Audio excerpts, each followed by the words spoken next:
Hello everyone, welcome back to my channel. This is another episode of Cat Chats. This is episode number 2, which hopefully means that you've actually listened to episode number 1. If you haven't, go ahead and find it. It'll do a little introductory. But basically, my name's Kathy Richardson, and I've lost 150 pounds. I'm a certified weight loss coach here in New Brunswick, Canada, and we discuss here all things weight loss, and that does include some bariatrics, because though that was part of my journey, it's not all of it. But most importantly, I'm here to help you meet your weight loss goals and maintain them. And so today, on that note, we're actually going to be discussing what could arguably be one of the biggest causes of obesity and being overweight and the need for a weight loss coach, and that's overeating. Now, you might be like, okay, Kathy, that seems pretty simple. Like if you're eating too much, just don't eat so much. Well, I wouldn't have a job and you wouldn't need me, and there wouldn't be 50,000 book titles about weight loss and dieting on Amazon right now, if that were the case. So clearly, things aren't that simple. So today I just kind of want to go over a few things and unlock some whys, some whens, some wheres, and probably we should do a how too. So first of all, let's just kind of like define overeating. And for me, from a weight loss standpoint, and even if you are in maintenance like myself, anytime that you are eating when you are not hungry, you are overeating. It really is that simple. It's not necessarily over-consuming once you started eating, although that is an overeat too. But if you're reaching for food and you're not hungry, you're overeating. So let's do a little bit of a deep dive into that today, because this comes up a lot. And overeating can happen in a lot of different ways. It sort of manifests in different situations and different scenarios for different people. So, but the core of all of this, and the reason why we need to unlock it, is because though there are biomechanical reasons within us that produce the hunger hormone, most of this is mental work. And I can say now, on the other end of losing 150 pounds, the majority of this battle is a mental battle. Though we may have presented with physical reasons that we became obese. For myself, like I'm a cancer survivor, I have multiple sclerosis, I've had a boatload of steroids because of my MS. I was on 15 different medications at one point because of my MS, many of which had weight gain as a side effect.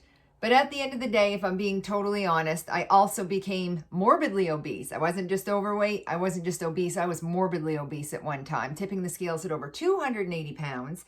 It was because I overate on things. And guess what, guys? You can overeat on very healthy things. And we'll get to that. But just know that whenever we're eating, when we aren't hungry, we are overeating. Now, pause and sidebar. If you listen to me at all, you're going to know that I don't typically speak in black and whites and absolutes, because there are gray areas. And when it comes to bariatrics, within the first year specifically, this is one of those gray areas. There are going to be times when you need to have timed feedings. And I always say my butts are big. So if I have a butt, it's going to be big. And this is a big butt. Although everything I'm about to say applies to a bariatric patient just as much as it does someone who hasn't had bariatric surgery. But in particular, in that even first 6 to 9 months post-op, you are going to have to set a reminder for you to eat, because your hunger sensations and your hunger hormone, which is ghrelin, we call it the ghrelin gremlin, that's the I'm hungry hormone. A lot of that gets shut off temporarily because of your surgery. And you have about a 6 to 9, some people even 12 to 18 month window where those signals are going to be a little bit blunted. So this doesn't all apply to you, but a lot of it's still going to. And eventually you're going to be on the other end of that 6, 9, 12, 18 months like I am. And this will absolutely apply to you, because really, after about 18 months, you're on and that's being generous, you're on a level playing field with the rest of us again.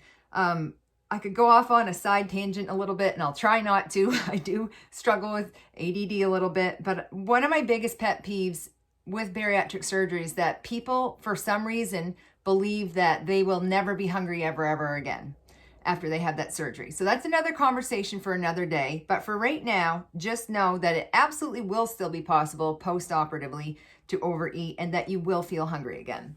So now that we've got that out of the way, let's move on. And like I said, this is a mental thing, and this requires a lot of mental work. And so we're going to have to do a little bit of deep dive with ourselves. And really, if we don't, we're going to end up like 95% of people who start a diet, and at the end of that year, they've regained any weight they lost on that diet. I don't even like the D word around here. I'm just not a fan of it. It's not necessary. I didn't follow any one particular diet to lose my 150 pounds, and that's not what I'm going to be teaching you either. So let's start with the why. Why do some people overeat? Well, here's some different reasons why. Some people use food as a coping mechanism, and they use it as a source of comfort. This is something that we would call emotional eating. And again, this is going to require 1, 2, 3, 10, 15 separate podcasts and separate times that we're going to talk about this. Emotional eating is huge. This is even above and beyond food addiction, which again could be several podcasts. Some of them that can even get out of my scope and practice just as a weight loss coach, because I'm not a doctor, I'm not a psychologist. Although, during my course of being trained as a weight loss coach, we did talk about, and I have a specialized course in emotional eating that I did take, but I'm still not a psychologist. And sometimes things like true addictions require intervention further above and beyond what I can do within my scope and practice. But I will say, and it's safe to say, that many people do use food as a coping mechanism.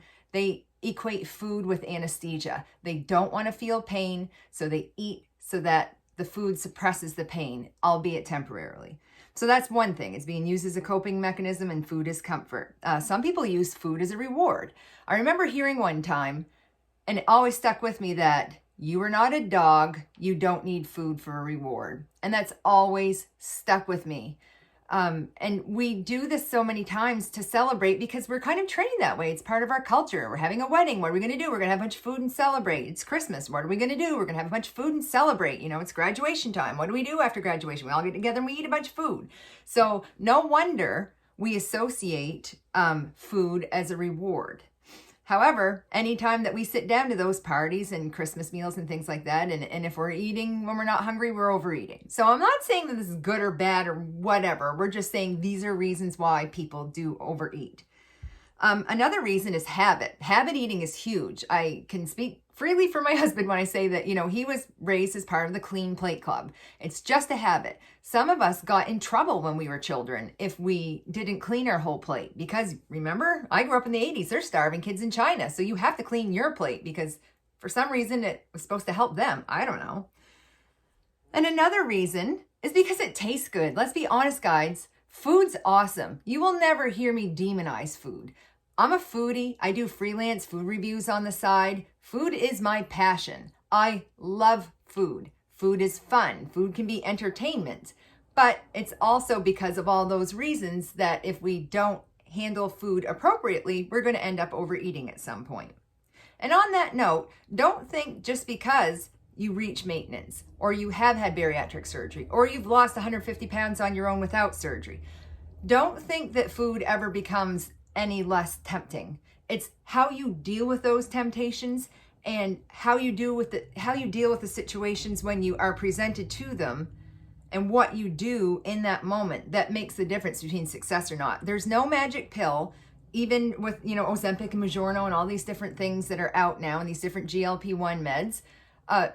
You're never going to be able to outshot, out surgery, out medicate, and out exercise or out fast an improper diet. If you are continually overeating every single day, there's none of those before mentioned things can undo a diet of constant overconsumption. So just know that. Another reason why people choose to overeat, aka eat when you're not hungry, is because of social pressure. You might have already had your supper, and then you get asked to come down to your mother-in-law's house to go fix something for her. Well, and then she's got a plate of cookies there. Or maybe she made a big chowder for the next day and she wants you to have a little bowl of it to see if it tastes good.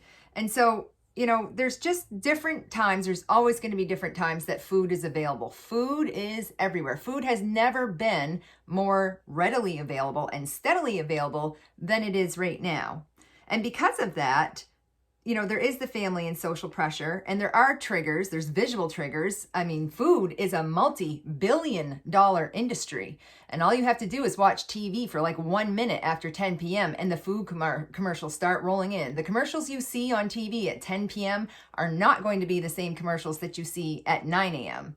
And there's a reason for that. They're smart. They know that that's one of the times that people start getting cravings. And if you're not in bed by 10 p.m., you're probably going to be up watching TV or reading or scrolling the internet, because now Facebook is inundated with food ads too. And, with TikTok reels and things, like, I'm learning all about all of these things now that I held off and didn't join TikTok till like a minute ago. And the majority of what gets recommended for me is food related items. So food triggers are everywhere. But back to what I was going to say about like habits and childhood too.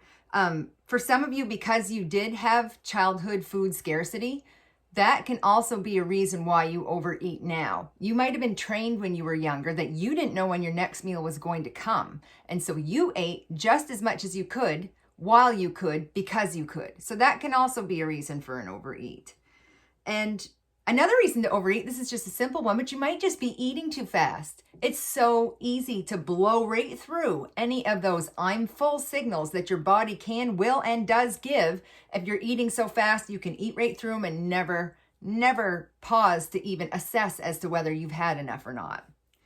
Another reason why people overeat is because of FOMO, fear of missing out, food FOMO. You might be completely full and completely content. And again, you get presented with a food trigger or food placed in front of you. And you're like, I don't know if I'm ever going to get to eat that again. Maybe I'll just have a little. And then the next thing you know, you're right in the throes of an overeat.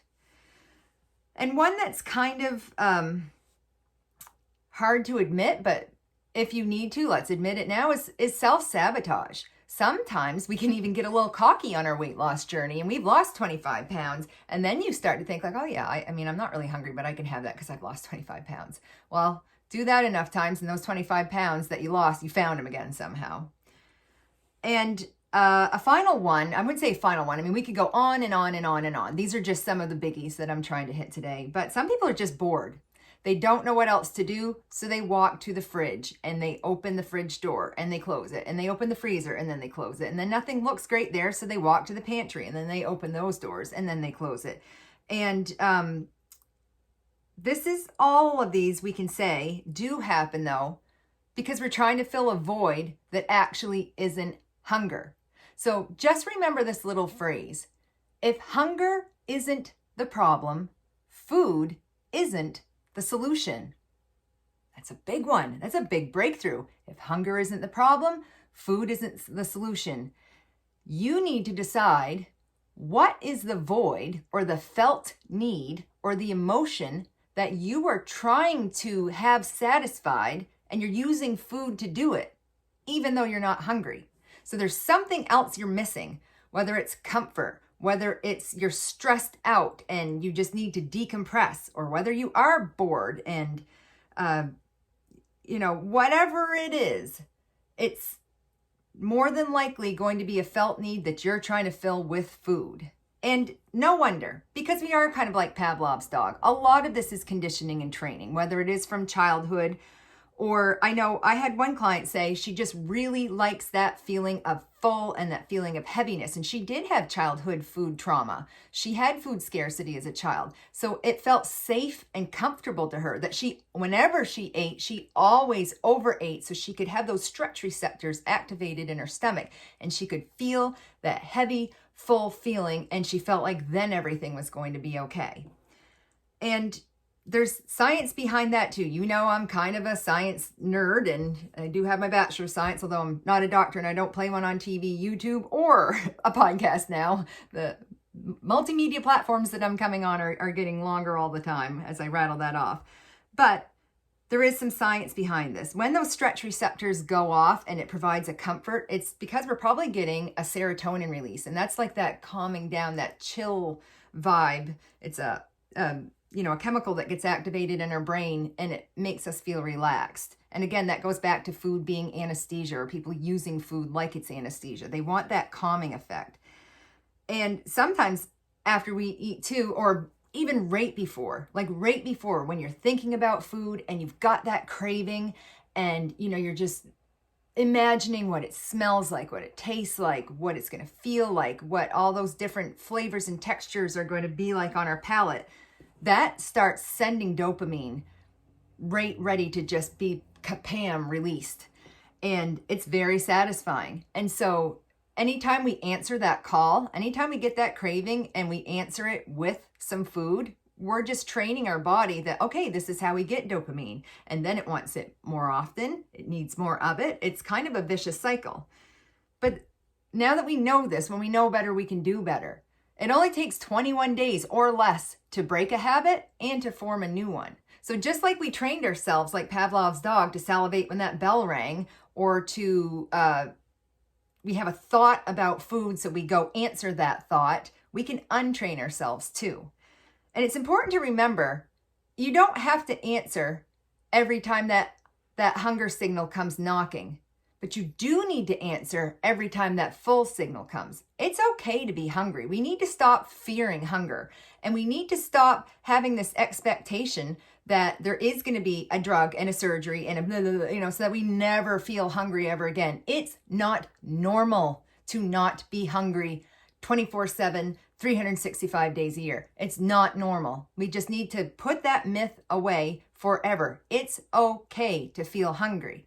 But on the flip side of that, I'm not going to say it's not okay to feel full, but if you're continually eating past the point of satisfaction to the point of feeling stuffed, so we're going beyond satisfied and we're eating until we're stuffed over and over and over, you're on the obesity train. And you got to get off that train, or you're going to be like 75% of North Americans who are obese and looking at type 2 diabetes and a myriad, 4 cancers right off the bat that obesity we know causes, and a bunch of secondary and tertiary diseases too. We know where obesity leads. We don't want to be there. That's why you're listening to me. That's why I'm here doing this. We're on a mission to crush obesity permanently together. And so a good little method, whenever we hear that knock, knock, this is hunger, this is a trigger, this is a thought about food, let's use the HALT method. And this is just a common method. I didn't make this up. I don't know who did. Props to you and kudos if you're the person sitting here listening to my podcast thinking, hey, I created the HALT method. Like, good for you. Thank you. So the HALT method, H-A-L-T, let's just break it down. The H stands for hunger. So are you actually hungry? And if you are, I want you to see how hungry you are. Previously in my Facebook group, which is called Down 150 Pounds with Coach Kathy on Facebook. Go ahead and join that if you want to. And also please join my YouTube channel by the same name, Down 150 Pounds with Coach Kathy Richardson. I give all kinds of tips and tricks and little quicker things than a podcast. That's why I did the podcast, so we could do deeper dives and not worry about losing viewers after 30 seconds, because we've all been trained like monkeys, and Pavlov's dog, thanks to TikTok and different other formats that, just give us a 30-second scrolling attention span. There's a need for a podcast, and maybe you're listening to this in the gym, and maybe you're listening to this in the car, but for whatever reason, this is where we're going to do the little bit longer, deeper dive. And I give little tidbits of these things on my YouTube channel and on my Facebook page. And so I made up a poster that has 4 levels of hunger: a 1, a 2, a 3, or a 4. And so anytime you feel hunger, I want you to assess where your hunger lands on that hunger scale. A number 1 is just the thought of food came in your head. So like, oh, yeah, I kind of, that might be good to eat in a little while. Just something simple like that. It's not big, it's not overpowering, and it passes very, very quickly. It doesn't even really garner that much attention. Like you're just barely starting to think about food. Number 2 is you might be thinking of food more frequently. You might even actually get a little tummy rumble at this point. And this is when I want you to pause and make sure you're not confusing hunger for thirst, because that is very easy to do. Have a drink. Wait 15 minutes. If you still feel hungry, it might be time to eat, or maybe you can push through a little bit longer. Maybe you're in the middle of a business call or something and you can't eat right then, but it's totally safe, totally fine to not eat if you are a 1 or a 2. Now, moving on to 3 on the hunger scale, hunger pains are constant. You can't stop thinking about food. You've tried the water, you've tried the waiting 15 minutes, like you need to eat. And that's exactly when you should.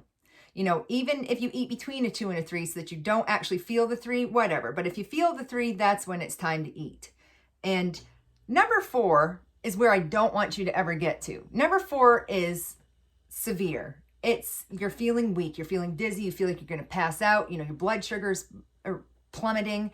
That can become dangerous for some people if you are type 1 or type 2 diabetic. If you've not eaten that long that you ever get to a number 4, make sure that only happens once. I never want you getting to a number 4, but if you do, let it be once and never again, just so you know how bad it feels, so you don't ever want to replicate it.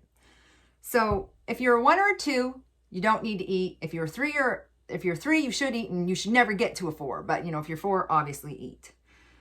And so that's what I want you to do with the H, with the HALT method. Assess your hunger. Where is it on the scale? Do you need to eat? Do you just need to drink water? Do you need to wait a little bit? So there's the H for hunger. So the A is, are you actually angry? Are you not H, hungry? Are you A, angry? And because if you're mad and if you're wound up and you're looking for that food anesthesia or that hit of serotonin so you can calm the heck down, that is not the time to eat. That is when we do need to implement more appropriate, waistline friendly, and ultimately health friendly coping mechanisms that don't involve food at all. Because chances are, if you eat when you're an A and you're angry and you're wound up, you're going to mindless eat. You're going to be shoving stuff down the hatch that you didn't even know you had in the cupboard, and you don't even like it, but you were so mad and you were in just, seeing red that you didn't even know what you were doing. So the L stands for lonely. And this is, again, one of those felt needs. Are you a little depressed? Are you a little lonely? And, for some people, I've heard from many, many clients and many weight loss surgery patients that food was their only friend they had. Well, here's the thing, guys. That sounds cute and fuzzy and warm, but food doesn't love you back. It doesn't. And stop putting that expectancy for an inanimate object to be your whole source of love and comfort, because it's going to let you down every time. It's a liar that is stinking thinking that we need to break up with immediately. Food will never love you back. And if anything, it's an abusive relationship because you think you're getting something out of it and you're not. And in turn, food can harm you. So the final one is T, tired. Are you actually just tired? When that hunger comes knocking, 10:30, 11 o'clock at night, are you actually hungry? You just need to go the heck to bed. That's why I am a big fan of intermittent fasting or time-restricted eating, because it eliminates the potential to tired eat. And you're going to overeat if you're tired eating too. And you're not even going to have as good a quality sleep at night. Sleep is such a huge and underrated portion of weight loss that we don't talk about enough. Again, another podcast for another day. But just know, for a quick little ditty, here's a tidbit from Coach Kathy. When you eat 2 hours or sooner before going to bed, you are blocking your body's ability to ever enter REM sleep, rapid eye movement. And it's during REM sleep that we really suppress cortisol levels. That's where the fat burning happens. That's where the muscle building happens. That's where the disease fighting happens. That's where our immune system gets boosted. That is the secret sauce. That is the best part of sleep, is that deep, deep REM sleep. And you are completely shutting that down in its tracks if you're eating right before you go to bed. You can suffer with indigestion and reflux. And if you have GERD, there's a bunch of reasons why. So just really, really cut that out. Stop eating at least 2 hours before you go to bed. And if you do, know you probably have overeaten, because guys, most of us aren't starving at 10 o'clock at night. Most of us. I know there's shift work, and I know there's, late practices, and maybe you were too busy to even stop and eat supper. Again, I'm not speaking in absolutes all the time, but for most of us, most of the time, we don't need to be eating at 10, 11, 12 o'clock at night. So let's go to the when. And this is interesting, but think about it. And this is why I want you to journal. I want you writing down when you have overeats. I hope you're writing down a lot of different things on this journey, but really, if you have an overeat, don't beat yourself up over it. I can't turn back time. There's only so much I can do. And time travel's not one of them yet, turns out. But think of when you overate last. I'm guessing it probably wasn't breakfast, and it probably wasn't lunch. There's a couple of times when we're more than likely going to overeat, and it's going to be at supper, and it's going to be those after supper snacks.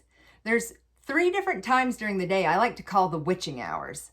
And for me personally, and in my experience with my clients and with people that I've talked to and people that I've coached already, it seems to be 4 p.m., 8 p.m., and 10 p.m. Those are the 3 witching hours. And the greatest of all of those is actually 8 p.m. because that's when you have to put your big girl panties on and decide how your evening's going to go. Are you going to settle into bed with a book and get those 8 hours of quality sleep that are really going to help your weight loss efforts? Or are you going to play Candy Crush for the next 2 hours and drive your fist in a bag full of pretzels? Or are you going to sit down with your spouse and watch a movie and you just can't even imagine what it's like to watch a movie and not eat at the same time, even though you're not hungry and even though you just had supper maybe an hour or 2 before? So 8 p.m. is the big one because that's the decision-making time. When we get to the 10 p.m. witching hour, you've already made that decision. You're already still up. You're already still even giving yourself the potential to eat at 10 o'clock at night. And, so that one is probably the easiest one to cut out is the 10 p.m. one. But, that decision's already been made. You've already drawn the line in the sand by 10 p.m.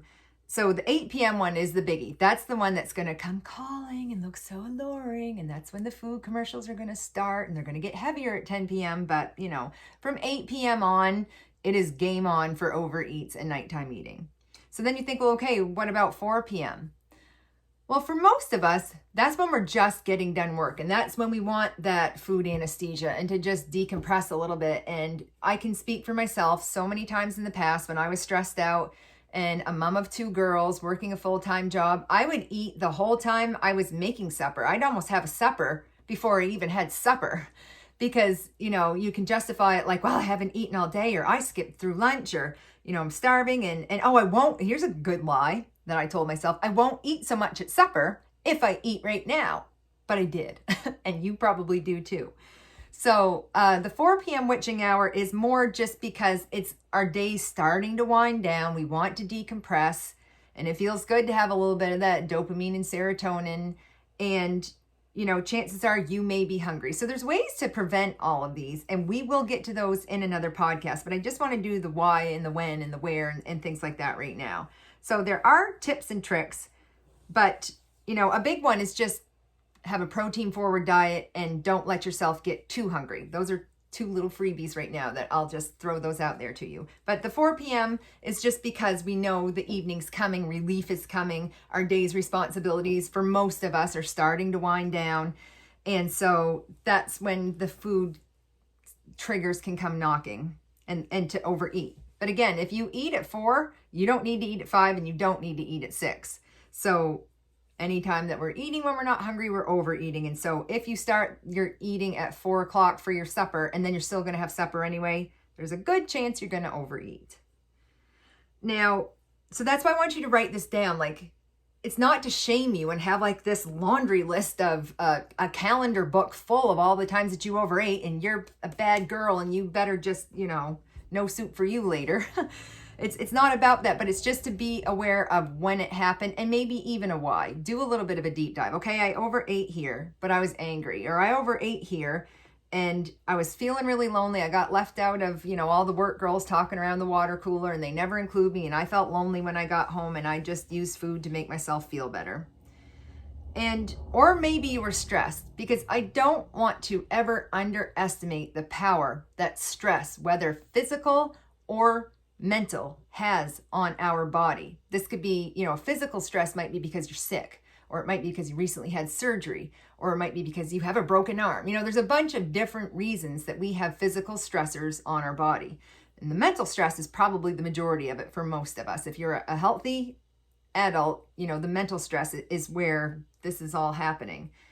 And even if it's self-created stress, our body still responds the same way. There's a quote that says, stress, whether real or imagined, is still real because we feel it that way. It doesn't matter if everybody else thinks we don't have the right or we shouldn't. It's just crazy to feel stressed out about what you feel stressed out about. That's no comfort to us. It still has those same biomechanical things happening in our bodies because of that perceived stress, even if the threat actually isn't real.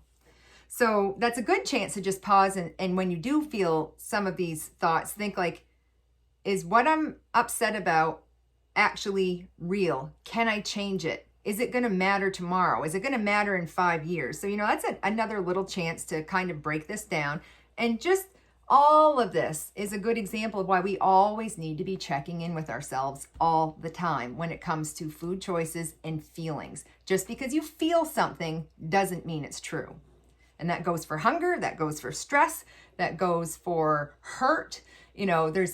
We feel a bunch of emotions all the time, but just because we feel it doesn't mean it's true. But it is real as far as how our body perceives it, with cortisol in particular. And so this is what I wanted to say. There's a direct parallel correlation that happens when we feel stress, we release cortisol, and then as a result, we are going to release ghrelin. So ghrelin is the hunger gremlin, remember that. And so there was actually a study that they did. I was just reading about this today, and forgive me, I'm going to look down at my notes here for a minute if you're watching on YouTube. So there were 6 healthy male subjects, and they were exposed to a synthetic form of ACTH, which is a hormone that's made in our adrenal glands, and it provides a psychological stressor result. So they took these guys' blood before, during, and after receiving that, basically like they were healthy and they wanted them to feel stressed out immediately, all at the same time, all under the same conditions. They were right around the same age and right around the same body shape, weight, size, BMI, whatever. So they found that stress jacks the cortisol up, which in turn triggers those hunger hormones. And not only did it trigger them to eat, guys, they wanted to eat hyper palatable, salt heavy, fat heavy, carb heavy foods. They wanted junk food. So it actually made them crave and physically, ferociously want junk food when they were administered this stressor. It happened in all 6 of them. It happened parallel. So, like at the same time, they had the stress and they had the ghrelin. The cortisol and the ghrelin gremlin were all measuring the same way in their blood serum when they were being checked. Like that just blew my mind. I knew that, we can use food rewards due to stressful situations, but so stress-induced food reward behavior is real. And knowing that is a game changer, because just because we feel it doesn't mean we need to respond to it. Use that, if you're stressed out, use that doable hunger scale again. Just because the ghrelin monster's knocking doesn't mean you need to answer. And especially now knowing that your body's almost going to trick itself to want really bad food during those times, you can actually say to yourself, like, okay, I feel like this, but I know this. This is what I'm feeling, but this is what I know. I'm feeling like I want chocolate covered pretzels dipped in caramel because I'm so stressed out, but I know this is just my body's response to the stress that I'm feeling right now. And I know that I'm not actually hungry, and I know I don't actually need to eat all of this right now. So this applies to everybody, whether you've had bariatrics or not. Right now, 42% of the entire world's population is actively trying to lose weight right now, today. If there was a way to do a global poll, somebody's obviously done it, because I just read that statistic to you. I can't cite it, but it was part of this study, which came from the NIH. So that 42% of the adult population is actively trying to lose weight right now. And we know that, again, that's why 50,000 book titles on Amazon, over 50,000, are diet related. And we just know that we're failing somewhere as a medical community and as a health sciences community. There's a disconnect. Something is going drastically wrong between you sitting with your doctor and receiving a diagnosis of being overweight, obese, or morbidly obese, or maybe type 2 diabetic, or any of those other secondary obesity-related diseases, and then going and trying to figure it out at home. Or then going and signing up for Weight Watchers, and Weight Watchers not working. Or, I don't mean to pick on Weight Watchers, it's just one of the most popular ones. So, we could say Noom or Jenny Craig, or, any of these things. But the reality is the British Journal of Medicine and Science, or the British Medical Journal, they recently followed 22,000 people for 2 years, and they could pick whatever diet they wanted to. They had to be part of that 42% of the population that was actively trying to lose weight, and they followed them for almost 2 years. And at the end of the very first year, nearly all participants had already regained all of the weight they had lost. Not some, not half, all. Yikes. So they probably were some of those people who had sat down with their physician and received an overweight, obese, or morbidly obese diagnosis and were like, okay, we got to do something about this. And then they go and try and they gain it all back. And, I just have to wonder, where did everybody get it so wrong? I'm not claiming I have all the answers. I can only speak to my own N=1 experiment of losing 150 pounds. And, all bets were off for me. I tried everything and I did everything. I did intermittent fasting and I did do extreme exercise in the beginning of this journey. And then I did end up having bariatric surgery, and I have been on a GLP-1 med during some of this, not all of it. But, you learned something along the way, though, and this is what I want to bring to you during this podcast and during my YouTube channels and during these cat chats, is we've figured out somewhat, and I've figured out somewhat, what some of the problems are, and a lot of this comes down to overeating.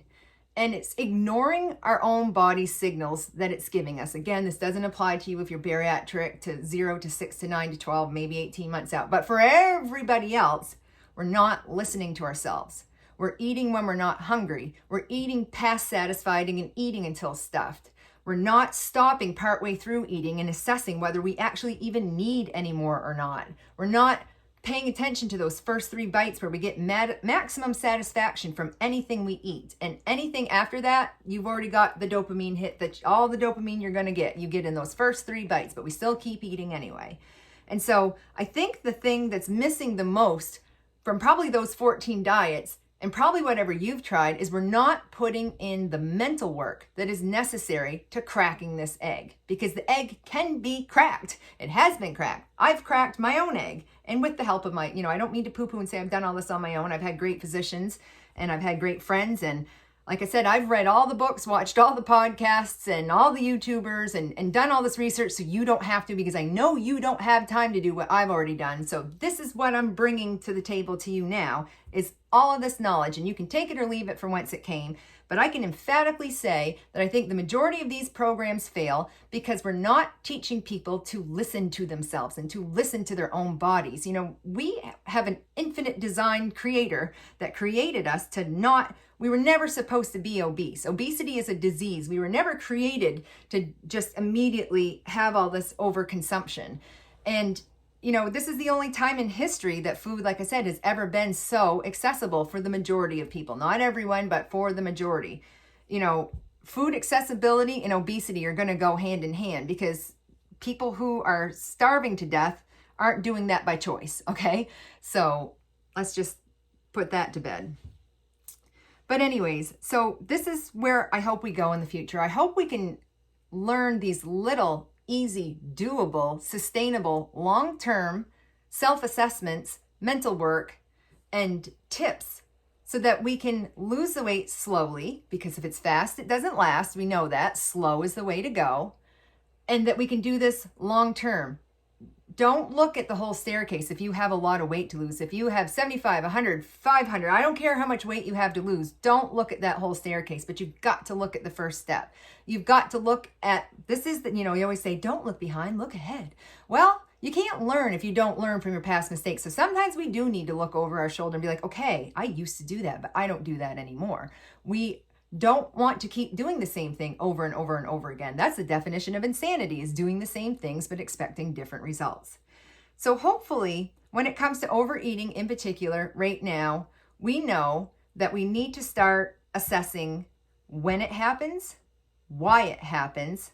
We already know how it happens. It happens because we're eating when we're not hungry. And even where. This is the last one I want to just tick off the box. And a lot of this is going to happen in our living room at night. And a lot of it's going to happen in the car. And your where is going to be due to accessibility and triggers. So just be mindful of that too. If you drive by Tim Hortons every single day on your commute to work and you are addicted to ice caps or a triple or a honey cruller or something, take a different path. It takes 21 days or less to break that habit. Just do something simple like that. But when you are journaling, and I hope you are, of when these overeats happen, also make note of where this happened. Do you typically rein it in and you're doing good and satisfied and content with your food choices until it is something big like a wedding or Christmas, and then you just go hog wild because you can't help it because of food FOMO or something? Or is this repeatedly happening every single day, always in your car or always when you get home? So knowing where kind of helps too, because the more we know, the better we do. So on that note, hopefully this has given you a few things to think about, and I'm so glad if you've made it this far. Go ahead and hit subscribe so that you don't miss any new content. And we're going to be having some guests on, and probably my husband is going to be my first guest. And guys, he is brilliant. I can't say enough about him. He's not only been my biggest cheerleader, he's had a front row seat to not only my obesity, but my overcoming of obesity. And, he struggled with his weight in the past too, and he's again, read the books, done the podcast and things like that. He just has a lot of perspective to offer, not only as a spouse, but as a man and as a man who struggled with overweight and being overweight too. So I'm excited for you guys to finally hear a little bit of what he has to say too. And I don't know if that will be episode 3 or episode 4. And this is at the time of filming the Christmas season. So we've got a lot going on right now too, but I'm going to try really hard to get a little bit of content out weekly so that I don't leave you hanging too long. So thanks so much for listening. Go ahead and give a review if you like. I love feedback. I'm very responsive to feedback, especially if you're reaching out to me on YouTube or Messenger or even on here too now that we're going on the podcast. So just let me know what you think. Let me know if you have any suggestions. Let me know if you have any future topics you'd like to talk about. And on that note, I hope you have the best day. And I hope I have helped you achieve one weight loss goal today. And that's all for now. Bye.